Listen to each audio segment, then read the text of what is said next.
हकीकी आज़ादी मार्च का हतमी राउंड करीब आ गया। कप्तान का स्टेज बनाने की तैयारियां शुरू कर दी गई। सामान पिंडी पहुंच गया। 25 नवंबर से काफले भी फैजाबाद पहुंचना शुरू हो जाएंगे। तहरीक इंसाफ के रहनुमा पंजाब भर से काफले लेकर पहुंचेंगे। कोयटा से भी काफला 25 नवंबर को रवाना हो जाएगा। इमरान खान 26 नवंबर को आज़ादी का रंग जमाने के लिए शुरका के दरमियान होंगे। हकीकी आज़ादी मार्च की मंजिल करीब। आज़ादी के मतवालों का डेरा फैजाबाद में जमेगा। कप्तान का स्टेज भी आलीशान बनेगा। 26 मार्च के तारीखी जलसे और धरने की तैयारियां उरूज पर। चेयरमैन तहरीक इंसाफ इमरान खान 26 नवंबर को रावलपिंडी पहुंचेंगे। आज़ादी मार्च का स्टेज बनाने के लिए सामान भी पहुंचा दिया गया। मुल्क भर से काफलों ने भी रवानगी के लिए कमर कस ली।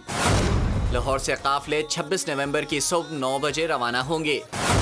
जनूबी पंजाब से काफले 25 नवंबर की शाम को रावलपिंडी पहुंचेंगे। काफलों के क़याम दाम के लिए इकबाल पार्क में खैमा बस्ती कायम की जाएगी। हकीकी आज़ादी लॉन्ग मार्च के लिए PTI बलूचिस्तान का काफला 25 नवंबर को कोयटा से रवाना होगा।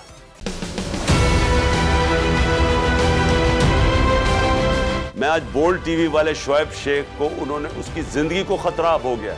पहले उसको था अरशद शरीफ को, आज शोएब शेख का मुझे पैगाम आया है, उसको धमकियां दे रहे हैं कि उसको मारेंगे। इस सिर्फ के बोल्ड टीवी हमें उठा रहा है। बोल्ड ने हमेशा हक और सदाकत का साथ दिया, सच के साथ खड़ा रहा।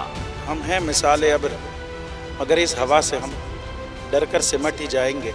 ऐसे भी हमने बड़ी मुश्किलात, बड़े बड़े चैलेंजेस, सिर्फ बोल खड़ा रहा, बोल डटा रहा। बोल को है जरूरत अवाम के दुआओं की। इजहार आज़ादी के लिए, पाकिस्तान के लिए, पाकिस्तानी अवाम के लिए।